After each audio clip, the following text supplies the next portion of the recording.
Fala galera, sejam todos muito bem-vindos a mais um Level Up Podcast, essa conversa que tem sempre o propósito de levar você ao próximo nível. Estou aqui como sempre com meu amigo Carlos Anderson. Carlos Anderson, seja muito bem-vindo. Grande Mateus, sejam todos muito bem-vindos à sua audiência, é o nosso maior presente. Hoje nós estamos com um cara sensacional, prepare aí o lenço, prepare aí o papelzinho, que eu acho que a gente vai chorar um pouquinho com ele, Gabriel Ximenes. Seja muito bem-vindo, meu irmão, prazerzaço estar contigo aqui. E aí, Mateus? Obrigado, gente, por ter me convidado para participar. Eu estou bem feliz hoje, cara.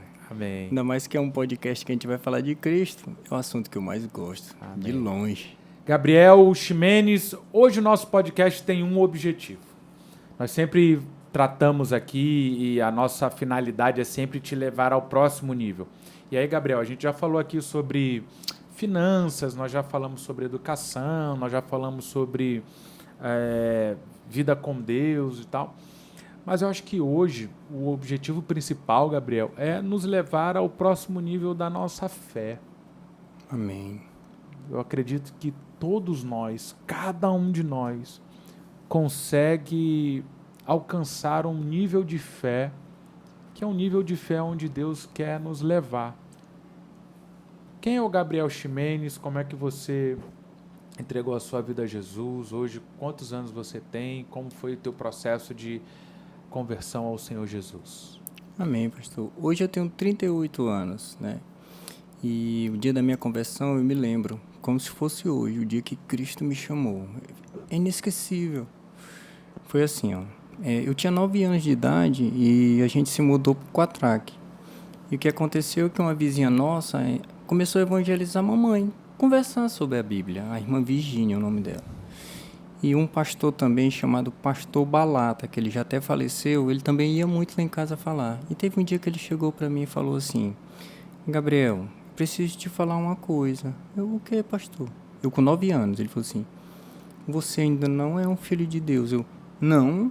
Ele, não, você é uma criatura de Deus. Olha, vou te falar, aqui na Bíblia está escrito, ele abriu e leu para mim. A todos os que os receberam, deu-lhes no coração, deu-lhes o poder de serem feitos filhos de Deus. Então, Gabriel, a gente só se torna filho de Deus quando a gente aceita Jesus no nosso coração. Quando a gente pede para ele entrar no nosso coração. Então, para te falar aqui, é como se tu fosse um jumentinho de Deus, uma criatura. Tá bom, ele foi embora. Eu cheguei para minha mãe e falei assim: mãe, não quero ser o jumentinho de Deus, não. Eu quero ser o filho. Tudo bem. Essa vizinha da minha mãe chamou: irmã Nira, eu quero que você vá na nossa igreja, Igreja Batista Nacional do Quatraque, na época, ó. Ela falou: tá bom, eu vou. E minha mãe já estava sendo tocada. Ela pegou e falou assim: Deus, se for da tua vontade que eu vá para essa igreja, que na hora que o pastor pergunte quem quer aceitar Jesus, que um dos meus filhos diga: mãe, eu quero ir. Tá bom. Quando chegou na igreja, na hora do culto, eu passei o culto falando assim: e mãe, que hora que o pastor vai chamar a gente para aceitar Jesus, para a gente ser filho de Deus? Quando o pastor perguntou quem quer aceitar Jesus, que minha mãe me procurou, eu estava lá na frente. Cristo me chamou, cara. E eu não consegui dizer não. Amém. E fui, graças a Deus. E de lá para cá, Gabriel, você tem uma história de vida muito legal. O objetivo hoje é a gente conhecer um pouco e principalmente aprender com essa fé tão linda, tão maravilhosa que Deus tem colocado no seu coração. Amém. Eu sou muito impactado com a tua história de vida, que a gente vai conhecer um pouco aqui.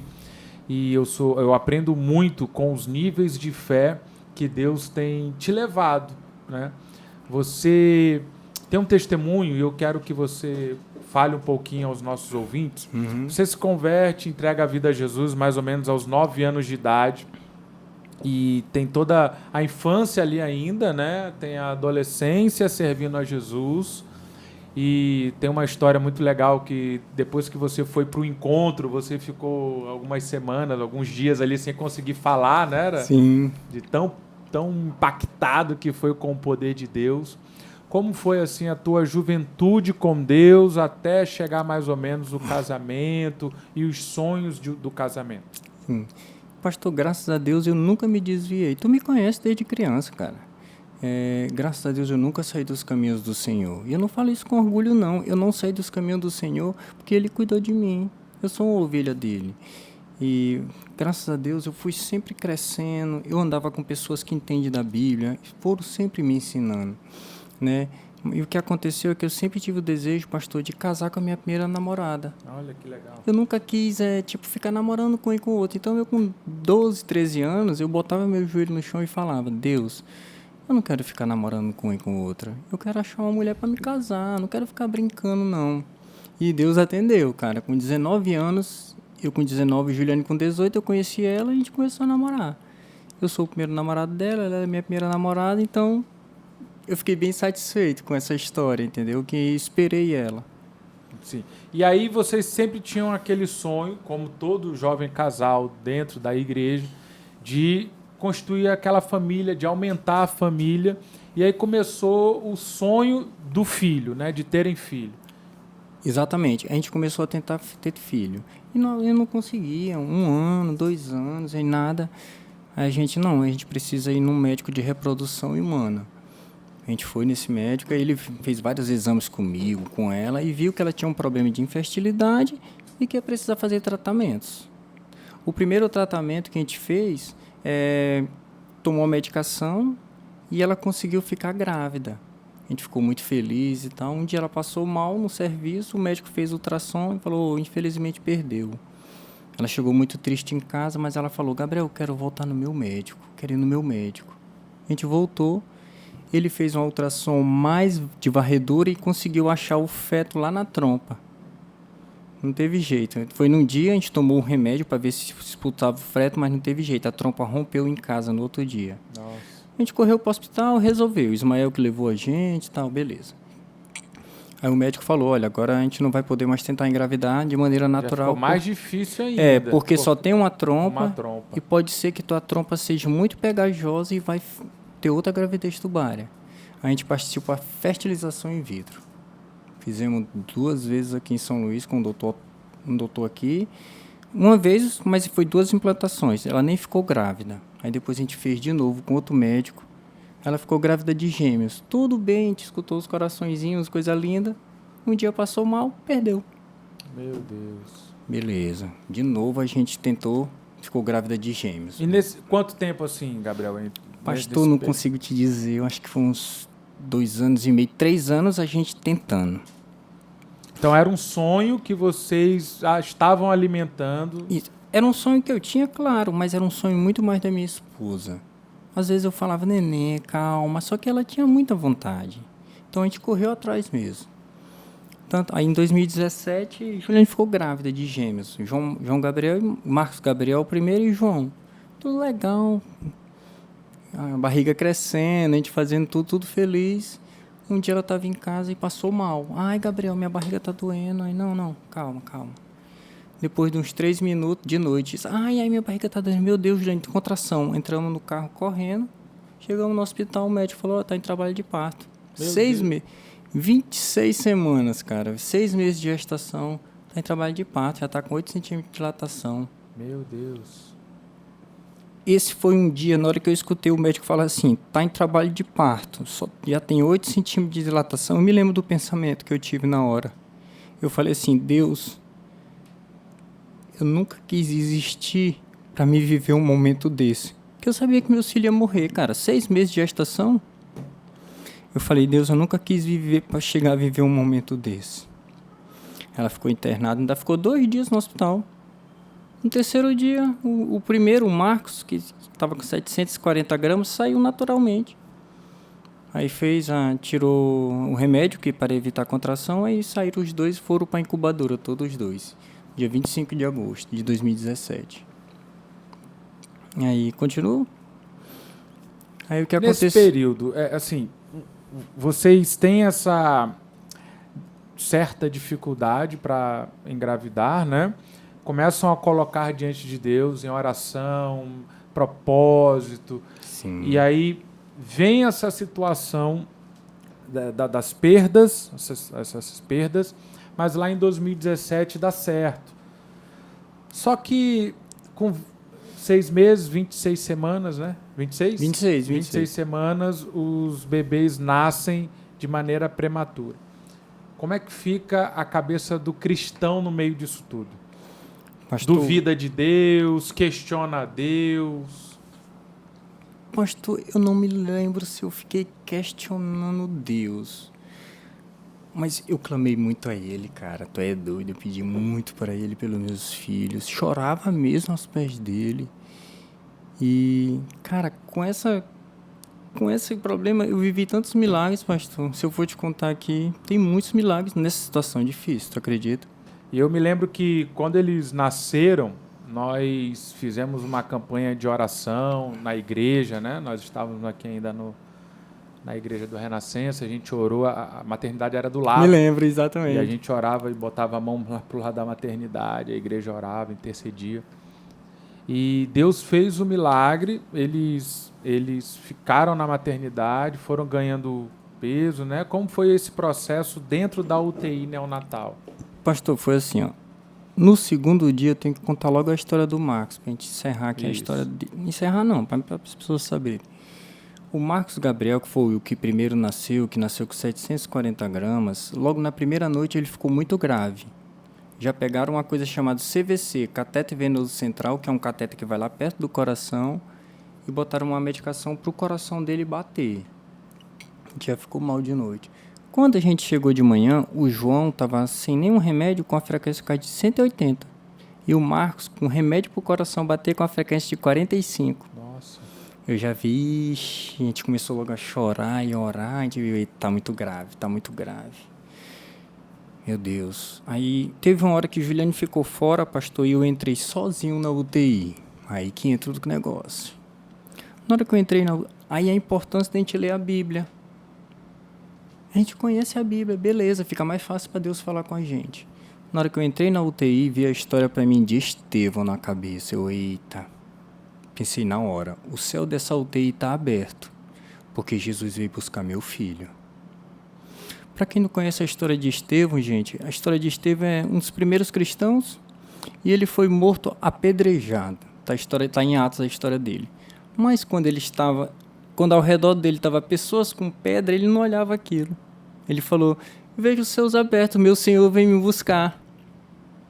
Então eu cheguei perto da incubadora, olhei para a incubadora, a médica ficou do outro lado e eu falei assim, meu filho, nós temos um Deus e Ele está aí dentro da incubadora contigo, porque Ele veio te buscar. Tu vai morar no céu com Ele, filho. Não fica com medo. Não fica com medo porque o mesmo Jesus que está vindo te buscar agora, Ele vai vir buscar teu pai, tua mãe, teu irmão que está aqui do lado. Em breve, Cristo vai voltar e vai nos buscar. Pode ir em paz, meu filho. Na hora que eu falei, pode ir em paz, meu filho, a frequência cardíaca foi assim, ó, 0. A médica abriu, auscultou ele e falou assim, ele morreu, pai. Aí eu falei, eu sei. Aí ela, o que tu quer fazer? Eu falei assim, eu quero segurar meu filho. Tá bom. Então eu saí da UTI, falei pra Juliana, a gente chorou muito. Eu pedi pra ela não olhar ele morto, porque ela ainda precisava cuidar do João. Leite, atenção, segurar. E ela aceitou. Então, você se lembra, eu tenho certeza disso, foi uma cena inesquecível. Entrou nós dois, eu e tu, e nós arrumamos o Marcos e seguimos pro enterro e enterramos meu filho. Dói muito, cara, falar. Só que Cristo estava tão presente naquele momento, foi muito mais fácil passar aquele momento com Cristo do que sem Ele. Em meio às adversidades, em meio a essa perda tão grave, né, tão profunda, que é perder um filho, você viu a mão de Deus ali em todos os momentos. Porque tinha isso também, a gente conversava muito na época também, né, de que, ok, vocês precisavam passar pelo luto do Marcos, mas não poderiam entregar as pontas porque tinha o João. Exatamente. Como é que foi equilibrar essas coisas? Como é que o João foi reagindo e melhorando? João, foi bem penoso. Foram 78 dias na UTI e mais 2 dias no apartamento. Foi entubado, aí tira o tubo, foi transfusão de sangue, mas aí ele conseguiu. Ele foi se desenvolvendo. Eu vou contar outro testemunho rápido para vocês, só para aumentar a nossa fé. Olha só. Um dia João estava entubado. E mamãe falou assim, meu filho, as pastoras lá da igreja vão vir orar aqui em casa. Tá bom. No quarto do João, tá legal, no dia de domingo. Aí eu tava lá na UTI com o Juliano e o João. A gente tava olhando pro João, o João entubado, né? De repente o João fez isso aqui, ó. E puxou o tubo dele. Eita. Na hora que ele puxou o tubo dele, o tubo encheu de leite. Doutor, enfermeiro, leite. Eles correram, meu Deus, leite. Aí o médico chegou logo, tira o tubo. A enfermeira tirou o tubo, Só que é o seguinte, pastor. O João estava entubado, saturando 87. Isso é ruim. Tinha que saturar acima de 90. A gente ficava, meu Deus, como é que essa criança está entubada assim? Meu Deus. Tirou o tubo. Aí eu, caramba. Aí ele saturando bem. Aí eu tenho que entubar de novo, né? Porque é o seguinte, eu não me metia lá, com certeza, mas o pessoal sabia que eu era enfermeiro. Então eles, querendo ou não, escutavam um pouco. Eu ficava, meu Deus, tem que entubar. Fiquei. Aí o médico, material pro tubo. Aí a enfermeira, doutor, ele tá saturando melhor sem um tubo. Ele, ixi, é mesmo. Aí eu peguei, porque por questão de segurança, eu queria para entubar. Aí eu acho melhor entubar. Aí a fisioterapeuta, eu acho melhor deixar sem nada. Só que eu ficava na minha, né? Aí o médico falou assim, nenhum e nem outro, eu vou botar um catéter nele. Então ele saiu do tubo. Aí a gente sentou, graças a Deus passou.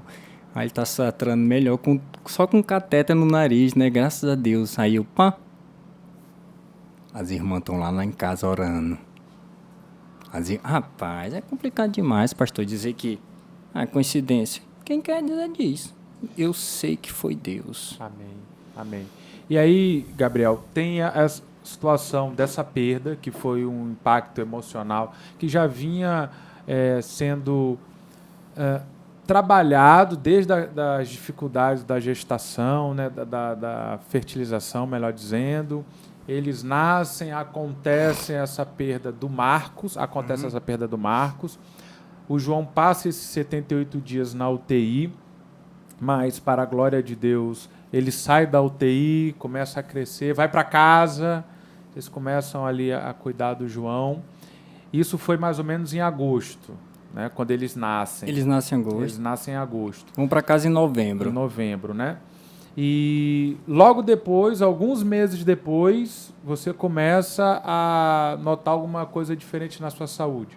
Sim, no mês de janeiro eu comecei a notar que meu olho ficava com a visão turva, do olho direito, e meu joelho direito também falhava muito.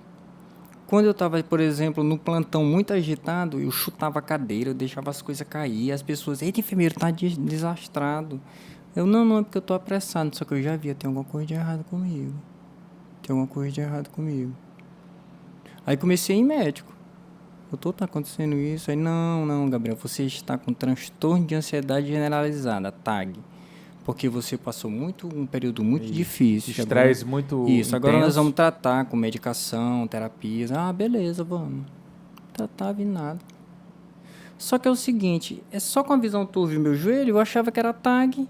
Aí eu decidi com minha esposa que a gente ia embora para fazer medicina no Paraguai. Então a gente foi embora para Foz.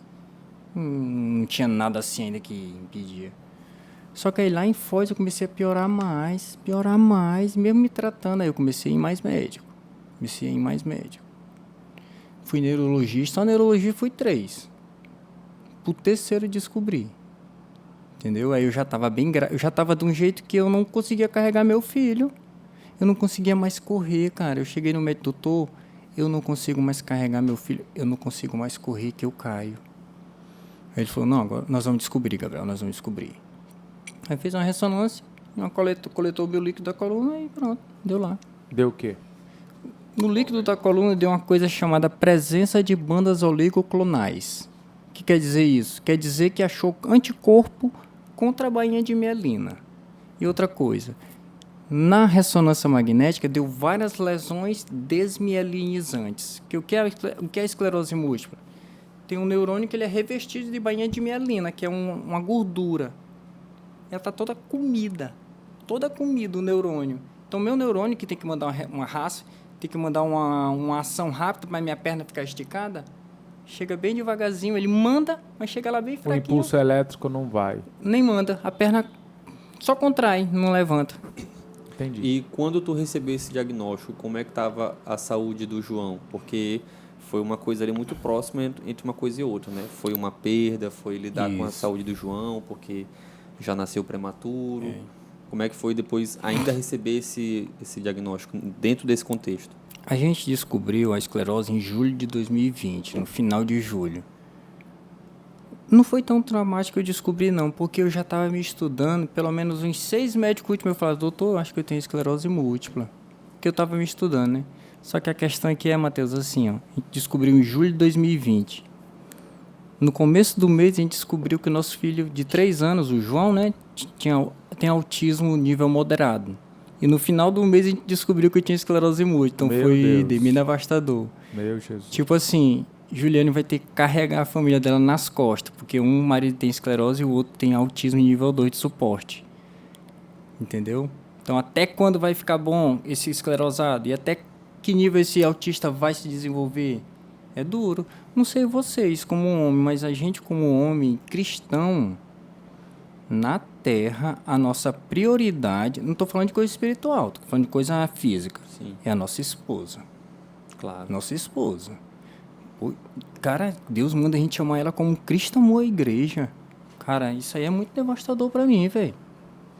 O que mais me maltrata na minha doença é o tanto de peso que minha esposa carrega. O que mais me maltrata. Gabriel, e você hoje é portador de esclerose múltipla. E vendo esse teu breve testemunho, tem muito mais coisas, tem muito mais acontecimentos, muito mais intervenções de Deus, mas nesse ciclo, né, que começa ali das tentativas de fertilização, das perdas, da perda do Marcos, o João e o teu diagnóstico em 2020. Em que momento a tua fé ficou estremecida, abalada? Como foi lidar com isso? A minha pergunta é essa. Como foi lidar com tantos desafios servindo a Deus que pode todas as coisas?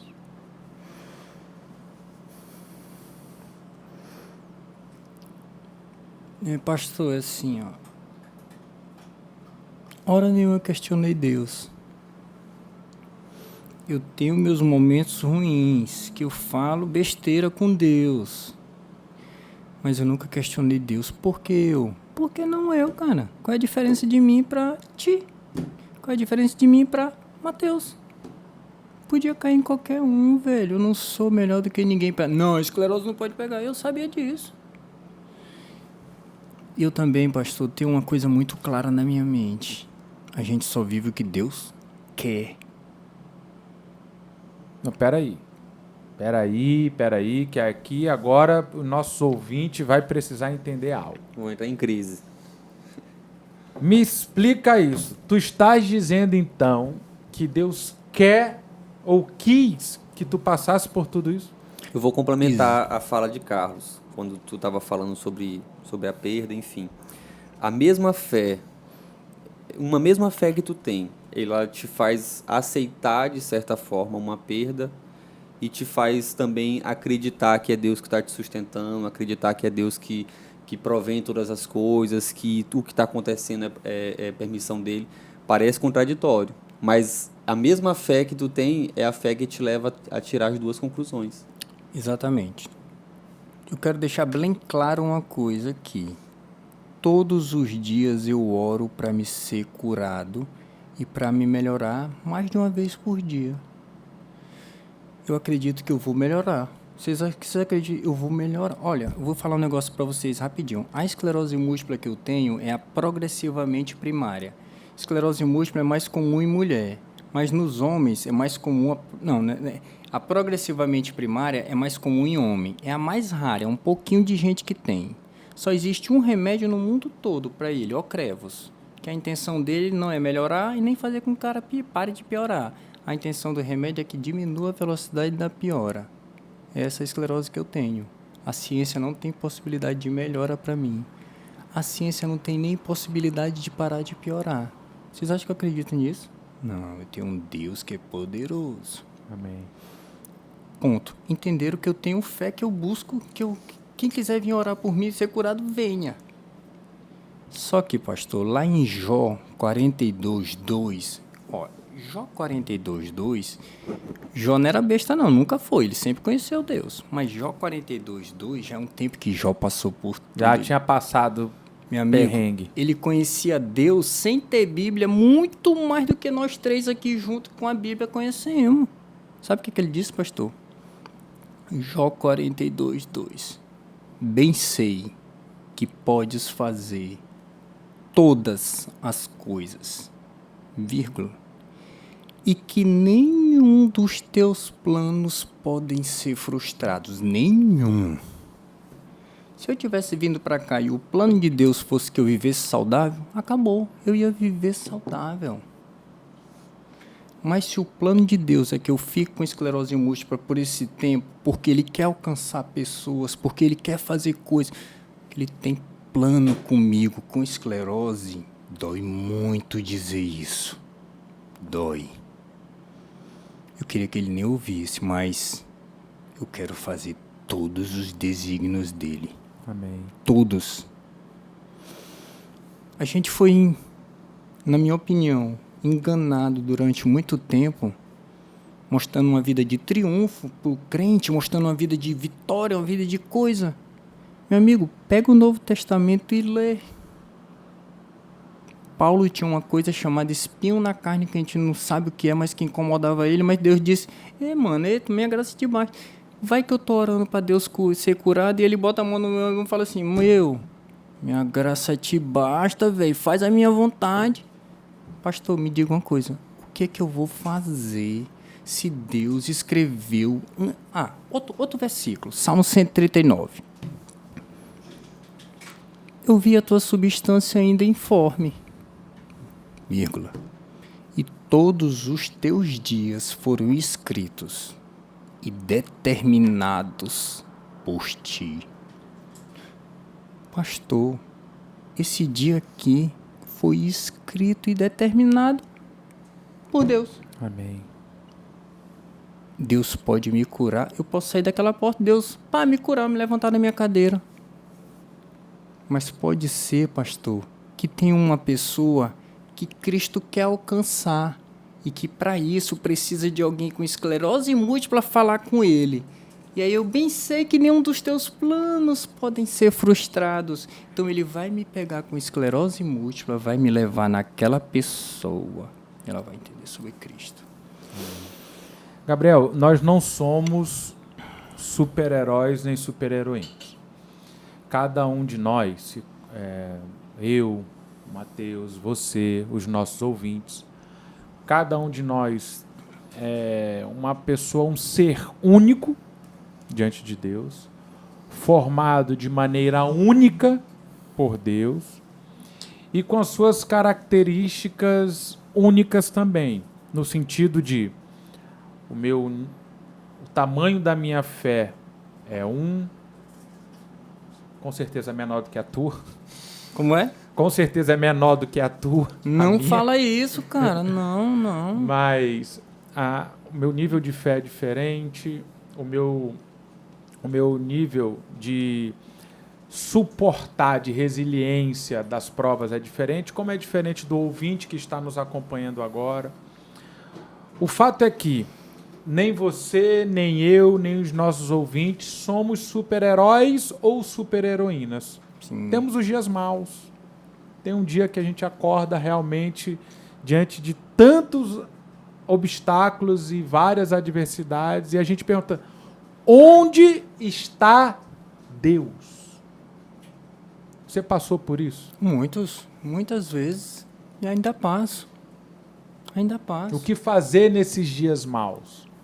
Eu tenho meu cantinho, que eu fico sentado no computador, escrevendo e tal. Tem muitos dias que eu falo, Deus, será que o senhor está muito ocupado para me ver? Rapaz, o senhor me esqueceu. Ah, não. O senhor não me ama, não. Ah, não sou dos teus escolhidos, não. Só que não dura nada, cara, esse pensamento. Logo vem, não, eu tô brincando, Deus, não deixa nem chegar aí, não, desculpa. Por quê, pastor?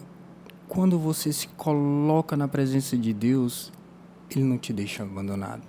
Eu vou ler um versículo para ti. Não, tu vai ler para mim, tá bom? Que tua visão é melhor. Lê para mim aqui o negócio. Porque essa é uma das consequências da esclerose. Gabriel está perdendo a visão, não é isso, Gabriel? Do lado esquerdo eu só tenho 5%, perdi 95%. E do lado direito eu tenho 10%, perdi 90%. Peraí.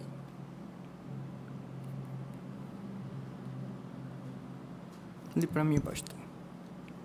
João 10. É isso. João 10, de 27 a 30. As minhas ovelhas ouvem a minha voz, e eu as conheço, e elas me seguem.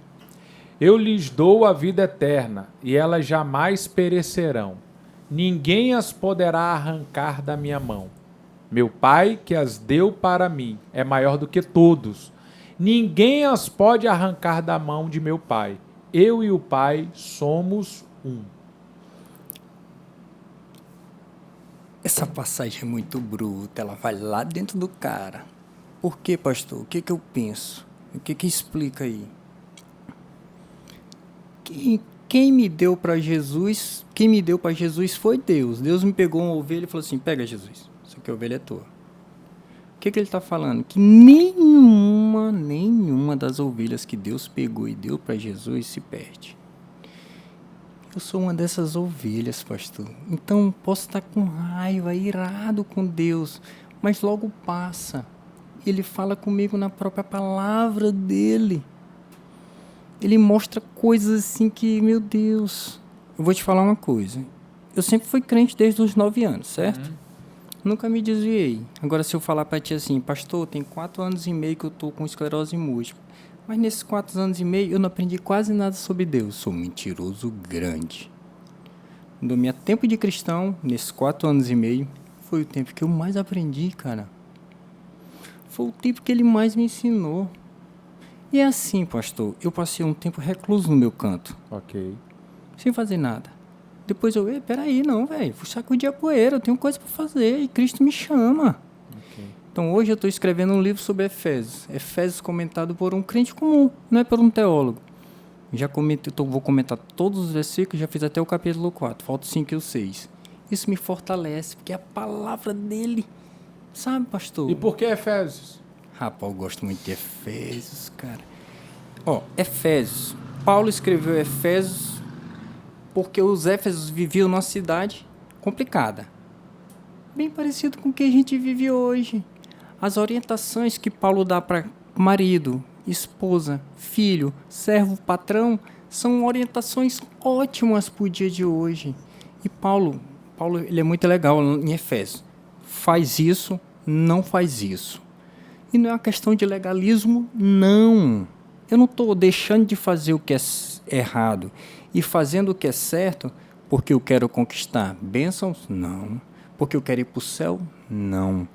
Porque eu quero ser o quê? Parecido com Cristo. Amém. Então, olha, Paulo está mandando não mentir. Não vou mentir. Paulo está mandando eu trabalhar para me ajudar quem é necessitado. Eu vou trabalhar para me ajudar quem é necessitado, meu amigo. Observar as recomendações para ser parecido com Cristo.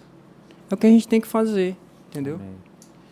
Assim, nós estamos nesse episódio com um grande desafio, penso eu, que é o desafio de desmistificar uma mentira que, vez por outra, aparece aí nos círculos cristãos brasileiros, principalmente. Que é, o Gabriel falou aqui, que é a mentira do triunfalismo em todas as circunstâncias. Que, de fato, Deus vai triunfar, Jesus vai reinar na sua segunda vinda, que Jesus vai de fato governar e haverá um triunfo de Jesus e do povo de Deus na segunda vinda, eu não tenho dúvida. Mas só que isso começou a ser mal trabalhado, principalmente na igreja brasileira, no sentido de que o crente, ele tem que viver de triunfo em triunfo, de bênção em bênção, de glória em glória. E parece que os desertos registrados na Bíblia, vividos pelos cristãos de hoje, seriam ou uma punição de Deus, ou uma colheita de uma vida em pecado e tal.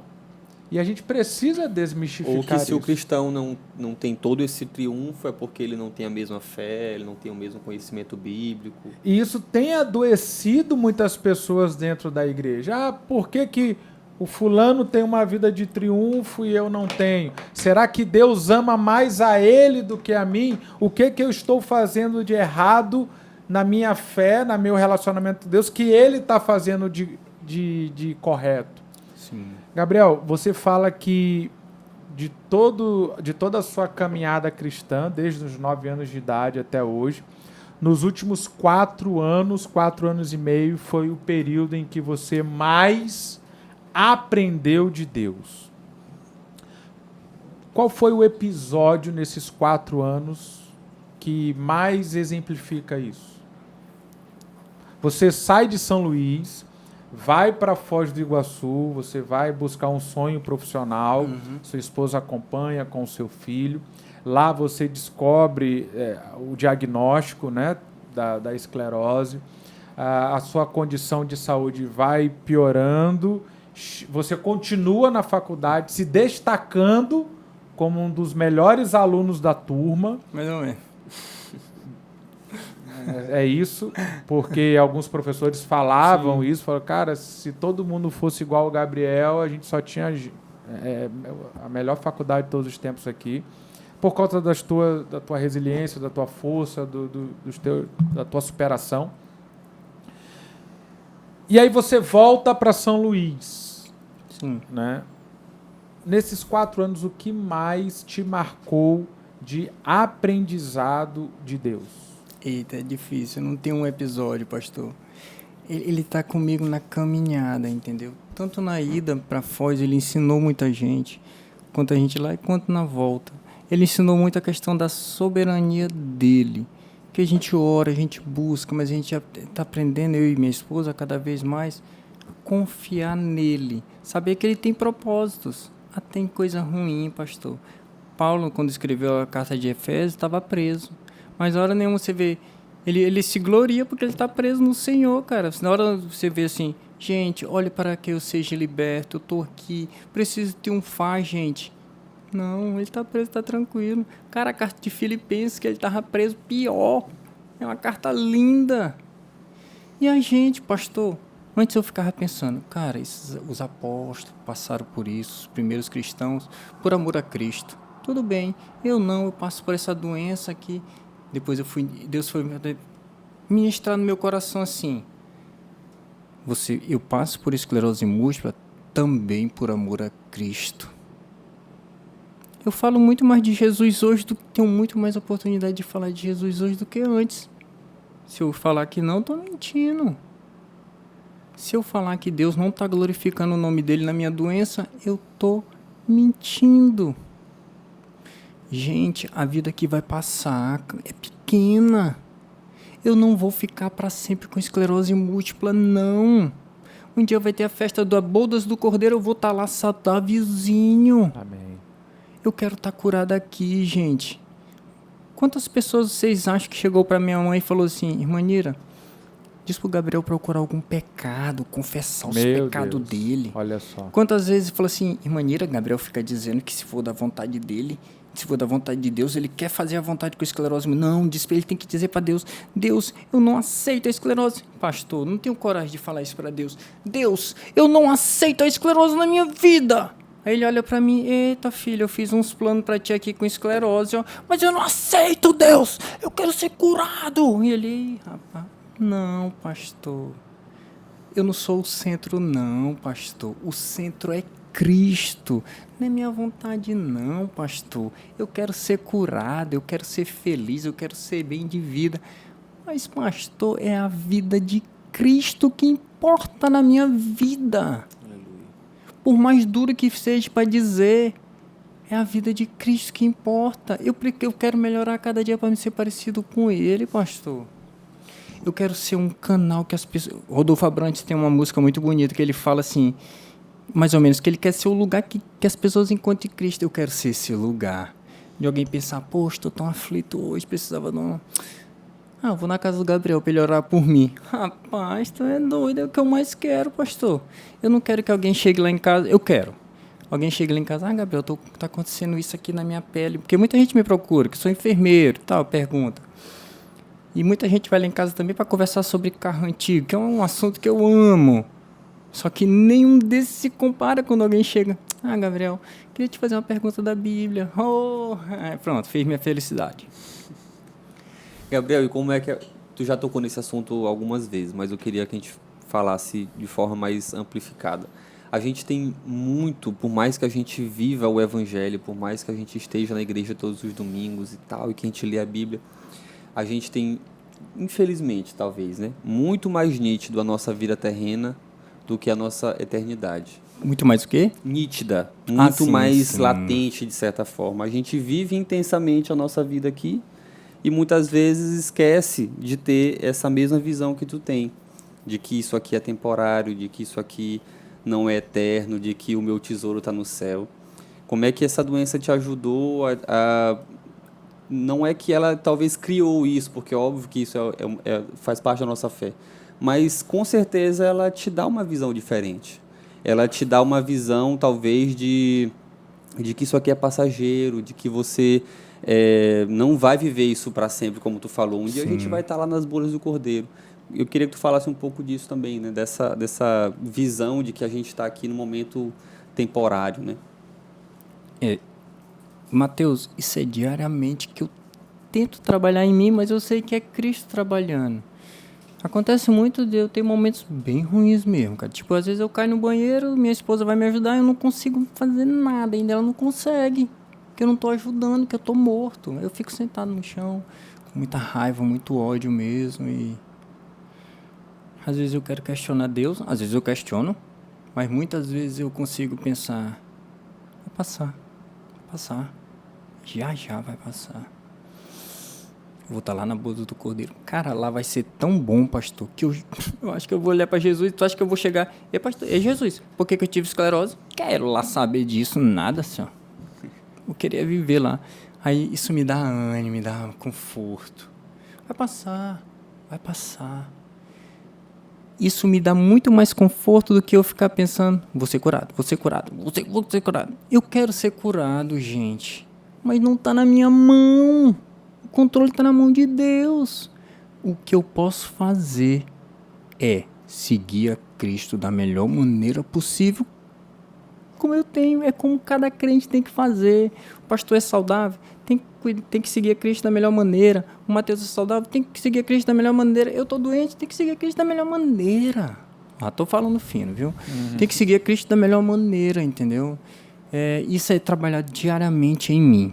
Pastor, eu sem Cristo, eu não estaria aqui não, cara. Eu sem Cristo, eu não estaria mais nessa terra. Não sei se vocês conseguem entender. Não estaria. Eu já teria tirado. Só que com Cristo, eu não quero aguentar muita coisa mais, pastor. Mas com Cristo, eu posso aguentar muita coisa. Amém. Mas eu não quero aguentar mais, não. Eu quero que Jesus leve meu barco para águas tranquilas. Quero que Ele me cure meu filho. Cuide dele, né? Só me resta viver. Falar dele. essa visão de não é assim, determinismo, né? Não é uma questão de cruzar os braços e aceitar o que Deus tem escrito, mas é viver com uma fé de que Ele tem o controle de todas as coisas, né? Você falou sobre o livro de Jó, e toda vez que a gente fala sobre vencer obstáculos, firmar os olhos na promessa, não nas circunstâncias, a gente sempre se lembra da história de Jó, né? E quando Jó ele é confrontado pelos 3 amigos, né, pelos companheiros dele ali, e que ele perde tudo, e ele fica muito doente, e muita coisa acontece. A Bíblia fala que ele coçava a pele com cacos de telha. Então, imagino que aquele homem passou. Mas lá no final, lá no capítulo 42, ele diz: antes eu te conhecia só de ouvir falar, mas agora os meus olhos te veem. Esse versículo ele é tão importante na caminhada cristã, porque de fato, Gabriel, algumas circunstâncias Deus escreve na nossa história para que saiamos de uma fé rasa, para que deixemos uma vida cristã infantil. Deus ele quer forjar em nós o caráter de Cristo. Deus ele quer aperfeiçoar em nós a obra dele. E alguns desertos pelos quais passamos, nestes desertos, Deus ele está moldando o nosso caráter, moldando a nossa história, aperfeiçoando a obra dele, guardando, nos livrando, para que a gente também possa, ao final de tudo, dizer: olha, agora eu vivi o que de fato eu creio, eu prego, que é o cuidado de Deus. Na tua história, esse cuidado de Deus ainda hoje é presente? Porque, veja só, você tem falado, né, tem algumas consequências, né, alguns desenvolvimentos da esclerose que hoje ainda estão na sua vida, né, ainda acontecem hoje. Tem a questão da locomoção, tem a questão da visão, né? Como é o cuidado de Deus em meio a tantas tempestades? Como é isso? Pastor, é como se... Eu sempre olhei o cuidado de Deus na minha vida, mas é como se eu olhasse mais hoje. É até estranho falar, como assim, cara? Tá com a doença mais grave e ver o cuidado de Deus. É muita coisa que acontece, cara, que eu fico, meu Deus, não é tu não, será, Senhor? Tipo, questão de ajuda mesmo. Às vezes uma pessoa que nem me conhece manda um valor que eu, meu Deus, nem me conhece, como é que manda isso tudo? Eu fico abismado. Aí eu penso, pô, tem gente que é meu amigo, que é rico. Não manda. Mas tem gente que nem me conhece e manda. Pastor, eu entendo uma coisa. Sabe quem é que vai me ajudar? Quem Deus escolhe. Amém. Não adianta. Tipo assim, eu não fico chateado. Poxa, fulano, tipo, de me ajudar. Não fico, sabe por quê? Jesus escolhe as pessoas que vai me ajudar. Tem a historinha da criança lá da igreja de Foz, do cofre. Eu conto aqui? É. Eu tava lá um dia, né? Aí a mulher na igreja e tal. Eu tava lá na igreja. Tava um dia mal. Tava num dia mal, aí a mulher do pastor sentou no final do culto e perguntou: ei, meu filho, como é que tu tá? Eu comecei a lamentar, falar. Tá ruim e tal, só lamentar. E de repente uma irmã bateu no meu ombro: Gabriel, oi, irmão. Minha filha quer falar contigo, a menina de 9 anos, Louise. Não, Heloise. Falou assim: tio, eu abri meu cofre e trouxe o dinheiro todo pra ti. Aí eu peguei assim, eu senti dinheiro trocado em moeda, Aí a mãe falou assim: Gabriel, eu tava fazendo uma campanha para um tratamento na época. Gabriel, ela não mexe em nada no cofre dela, mas ela falou essa semana: mãe, quero pegar meu dinheiro todinho e levar pro tio Gabriel na igreja. Eu fiquei... Quando eu virei pra mulher do pastor, ela tava chorando. Eu falei assim pra ela: Júlia, vamos esquecer tudo que a gente conversou aqui. Ela: pô, meu filho, me abraçou e pronto. Vê, cada cuidado de Deus, Cuidar cara. de Deus. E hoje tu estás nessa campanha. Tu voltaste para São Luís. Uhum. Tu estás readaptando a sua vida, a sua casa, tem as adaptações, né, necessárias. E hoje tu estás com essa campanha de arrecadação de doações para esse recomeçar em São Luís. Eu queria que você falasse um pouquinho sobre isso. Tá. Fala um pouco das necessidades da casa, daquilo que vocês estão Isso. fazendo. Exatamente. Beleza. Vocês conhecem minha casa, ela é em cima da casa da minha mãe. Então minha mãe mora com meu pai no térreo e eu morava em cima. Eu aluguei essa casa por tempo que eu fui para Foz. Agora eu vou voltar para lá. Só que é uma casa que precisa de muitas adaptações. Primeiro, que é mais caro, a gente precisa instalar uma plataforma elevatória.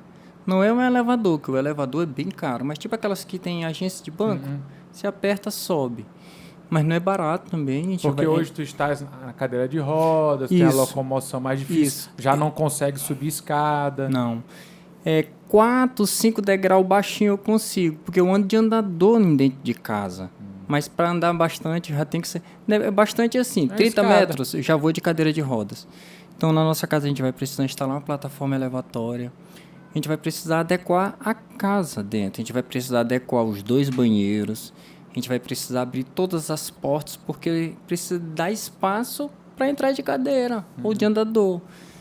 A gente vai precisar colocar pegador para me ajudar, porque quer, pastor e Mateus, que a casa fique o máximo que eu fique independente. Funcional. Exatamente. Tipo, eu quero beber um copo d'água? Beleza, eu vou lá pegar, não preciso pedir. Eu quero comer um biscoito? Beleza, eu vou lá, não preciso pedir. Entendeu? A gente quer desenvolver isso, porque o esclerosado, pastor, ele quer ficar só deitado, que a fadiga pega muito. Só que isso maltrata, porque cada vez mais ele cai. O certo é ele ficar tentando fazer coisa, que aí vai mantendo ele, entendeu? Entendi. Então você que está aí ouvindo, que foi tocado com o testemunho do Gabriel, tem a oportunidade de semear aí na vida do Gabriel. A gente vai deixar, Mateus, a chave Pix na descrição desse episódio e vai botar também no vídeo ali, na tagzinha no vídeo, e tá na descrição desse episódio a chave Pix. Se você sentir no coração, você pode sim, deve sim semear aí na vida do Gabriel, porque isso mostra que Deus conta contigo para abençoar pessoas e construir o reino dele nessa terra. Sim. Gabriel, a gente fica muito impactado com esse testemunho e com a tua fé, a tua compreensão de todas as coisas, né? Um ponto que me chama a atenção é o seguinte: quando Deus ele escreve os planos dele para a sua vida, e esse plano de Deus envolve a vontade dele, ela continua, Gabriel, sendo uma vontade boa, agradável e perfeita na sua vida? Continua. É duro carregar essa esclerose múltipla, mas eu entendo que eu estou no propósito de Deus, entendeu? Mais uma vez, pastor, eu não sou um crente sem fé que acha que eu não vou ser curado. Eu oro todo dia. Chega alguém, Gabriel, eu queria orar por ti para tu ser curado. Eu agora quero ser curado, pastor. Mas também entendo que Jesus tem seus planos, Mateus. Deus tem seus planos. Se Deus tinha um plano com Paulo com espinho na carne, pode ser que ele tenha um plano comigo com esclerose múltipla. Vou fazer o quê, pastor? Sabe o que eu vou fazer? Escutar. O propósito é esse? Beleza, vou fazer. Porque eu quero conquistar alguma coisa de Deus? Não, porque eu quero ser parecido com Ele. Eu quero ficar bem perto dele lá no céu. Hoje, pastor, a minha vida mudou também, pastor. Vocês pensam em trabalho, um monte de coisa, eu não penso em quase nada, pastor. Fico no meu cantinho. Então, eu tenho muito tempo para pensar a respeito de Deus mesmo, entendeu? Então, eu fico tentando pensar, Senhor, como eu posso fazer coisas que vai refletir na minha eternidade? Fico tentando fazer coisas que vai refletir na minha eternidade. Entendeu? Porque eu sei que lá é para sempre, pastor. Lá é para sempre. Gabriel, eu queria que a gente voltasse um pouquinho né, no teu testemunho. Eu sei que a gente já passou dessa fase. Não, beleza. E tem um outro assunto que eu queria que a gente falasse também, era sobre a tua igreja lá em Foz, que a gente Beleza. percebe que tu fala com muito amor, com muito carinho, né? Eu queria que tu falasse desse teu tempo como aluno de medicina, porque tu já começou a faculdade com um diagnóstico, Não não? tinha Foi diagnóstico, durante, não. na verdade, né? Mas tu passou aí num período ali já com diagnóstico, não é isso? Foi assim, eu fiz o primeiro e o segundo período... Não, quando eu terminei o primeiro período, descobri. Aí entrou na pandemia, depois eu voltei aí de andador para a faculdade. Porque eu pensei que minha visão ainda estava melhor, eu usava um óculos já para ajudar. Só que eu pensei que eu ia melhorar e tudo, porque eu vi muitos exemplos de pessoas com esclerose múltipla com a vida normal, pastor. Eu conheço gente que tem a vida normal com esclerose múltipla. Só que eu via piorando. Aí foi quando eu descobri que eu tenho a pior esclerose, que é a progressiva primária. Não sei se posso falar que é a pior. Eu sei que ela é bem difícil para a ciência mesmo tratar. Que tem menos opções de tratamento, né? De certa forma. Tem menos opções de tratamento. Exatamente. Né? A recorrente remitente tem 10 tipos de medicação que o SUS dá. A recorrente remitente só existe um remédio no mundo todo, Ocrevus. E é para ajudar a frear a velocidade da pior, né? Nem para melhorar. Então, o que a ciência tem para mim é isso. Então, chegou um momento que eu estou piorando, vou ter que voltar para São Luís. Não dá para mim continuar. Tive que abdicar, né? Tive. E aí eu queria que tu falasse um pouco de como é que foi chegar lá em Foz, conhecer uma outra igreja, porque tu já contou aqui o testemunho, tu é da nossa igreja há muito tempo, né? Desde Sim. criança, conhece muita gente ali já conhece a tua história, mas tu chegou lá, um cara novo, desconhecido, vindo de outra cidade, talvez não poderia pensar até que não ia ter o mesmo apoio, não ia ter o mesmo acolhimento, e aí tu estava compartilhando aqui com a gente, já contou outras vezes, que foi totalmente diferente, foi muito bem acolhido, o pessoal cuidou de ti. Eu queria que tu falasse um pouco dessa igreja. Eu e Juliane estava um pouco preocupado, né? Que a gente saiu do Nordeste para ir para o Sul. Cara, mas na igreja, na hora que a gente chegou, a gente foi muito bem aceito. Eu não tinha nem diagnóstico ainda. Pra te ter noção, Matheus, a gente fez uma lista de 10 igrejas que a gente ia. A primeira igreja era a IBN Foz. Na hora que a gente saiu na calçada, eu olhei pra Juliane e falei assim, eu acho que o nosso lugar é aqui. Ela falou, eu também acho. Pronto, não pesquisamos mais nenhum. Um amor tão grande que eles têm pela gente ainda hoje, cara, que a gente fica, meu Deus, entendeu? Ajuda. Depois que a gente descobriu a esclerose, ajudaram muita gente. Teve até um exemplo que eu contei para vocês aqui, que foi da minha mudança. Pode contar. A gente precisou mudar da casa de 2 pavimentos para um térreo, porque estava piorando, né? E aí aconteceu que eu falei, pastor, eu vou mudar, não tem como ajudar ele na hora. Uns 3 dias antes da mudança, o pastor e outros irmãos foram lá em casa embalar tudo. Aí o pastor perguntou, que hora que o caminhão vem? 2 horas, beleza. Antes das 2, chegou um batalhão de homem e de mulher. As mulheres com lanche, com água, com tudo, e os homens, meu amigo, na hora que o caminhão chegou, carregaram o caminhão todinho. Quando a gente chegou na casa, eles descarregavam e falaram, Gabriel, vai pro quarto, tu não vai fazer nada, vai ficar no quarto. Juliane, tu vai ficar aqui só dizendo isso é aqui. Terminou o dia, a casa estava quase arrumada, cara. Imagina fazer uma mudança num dia. Eu fiquei, Juliane, como pode, cara? Como pode? Eles assim, Gabriel, precisa de ajuda, tô aqui, cara. Que eu precisava fazer uma viagem para um tratamento, uma viagem para o interior. Aparecia gente da igreja para levar. Entendeu? Rapaz, tem gente que está aqui para sempre. Porque um cuidado muito grande. Eu precisei ser cuidado. E a gente estava lá em Foz sem família, sem ninguém, gente. Gente para ficar com o João, tinha. Gente para pegar o João lá em casa e levar para passear, tinha. Gente para me pegar e levar para o hospital, tinha. Entendeu? Marcou muita gente. A Igreja Batista Nacional de Foz marcou muito a gente. Como assim? Cara, uma comunidade de crente tem que ser assim. Se tu lê os escritos de Paulo, ele ensinando como é amor, é companheirismo, é estar junto, é se importar. Paulo até fala do órfão e da viúva, né? Que a religião perfeita é você cuidar daqueles que mais necessitam, que mais precisam, que precisam mesmo desse apoio, né? Que legal. Nós estamos chegando ao final, Gabriel, desse episódio. Episódio bom, passa rápido. E eu queria te dar a oportunidade. Nossos ouvintes sempre pedem aí uma mensagem final, uma mensagem de impacto. Qual seria essa mensagem de impacto que você deixaria para os nossos ouvintes? Pastor, eu vou botar um outro versículo para te ler. Tá bom?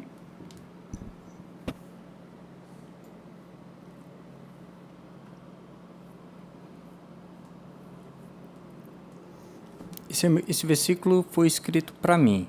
Outras pessoas podem usar, mas aí foi escrito para mim. Brincadeira. João capítulo 14, que Jesus fala para os discípulos em João 14, versículo 3. E se eu for e lhes preparar lugar, voltarei e os levarei para mim, para que vocês estejam onde eu estiver. Certo. Olha para ali, pastor. Pode. Vou fazer uma voz de radialista. Não, né, pastor? Falar sério agora, gente. Gente, esse versículo aqui marca muito a minha história. Porque é o seguinte, eu vou falar agora para quem está passando por uma luta grande ou pequena, não importa o tamanho da luta. Uma luta que está te afetando, mas que não passa. Eu quero te dizer uma coisa. Jesus, ele subiu e ele disse que ele ia voltar para pegar a gente. Sabe por quê? Porque onde ele está, ele quer para a gente também estar. Continue clamando para Deus resolver seu problema. Ele resolve mesmo. Jesus várias vezes estimule Paulo a clamar a Cristo. Continue clamando, mas saiba do seguinte: não importa o que você passe aqui, se mantenha firme em Cristo, porque um dia ele vai vir buscar a gente. E aonde ele estiver, a gente vai estar, porque ele nos ama. Não fica olhando muito para a sua luta, não. Olhe mais para Cristo. Abra a Bíblia. Leia. Leia. Cristo tem o melhor para a gente. E quem está te falando isso? Um cara com esclerose múltipla. Cristo tem o melhor para mim. Ele tem entregue o melhor para mim. Por exemplo, eu estou aqui com 2 homens de Deus falando sobre ele. Não tá bom? Tá ótimo. Siga sua vida em Cristo. Vale muito a pena. Se você não tem Cristo no seu coração, fale para Jesus hoje. Jesus, entra no meu coração e me ajuda. Estou te alertando. Cristo já está voltando. Amém. Amém. Esse foi mais um episódio do meu, do seu, do nosso Level Up Podcast. Sempre, todas as vezes, no oferecimento de Volare Tech. A sua, a minha, a nossa loja de toda a linha Apple. Tem iPhone, tem iPad, tem o fone de ouvido AirPod, né, que chama. Tem a canetinha do tablet, do iPad, tem tudo lá nessa Volare Tech, ó. Volare Tech. Entra lá, chama no Instagram, faz o seu pedido. Entrega em todo o Brasil, entrega Express. JBL, né, toda a linha de caixas. Acessório de informática, linha Xiaomi. Tá tudo lá, completa. linha Apple. Procure lá Volare Tech. Matheus, mais um episódio, sucesso. Sucesso. Esse aqui, como sempre, um episódio maravilhoso. Foi um prazer, Gabriel, conversar contigo. Teu testemunho realmente edifica a gente. Com certeza vai ser o mesmo também com quem está assistindo. Amém. Em nome de Jesus, que alcance os corações. Amém. Muito obrigado pela sua audiência. Compartilhe aí, se você chegou até aqui, mande para o seu amigo, mande para a sua família, mande para alguém que com certeza precisa ouvir esse testemunho e essa palavra. Deixa Deus te usar como instrumento nas mãos dele. Um grande abraço. E para você que não é inscrito no canal, se inscreve no nosso canal, deixa o seu like e até a próxima. Valeu!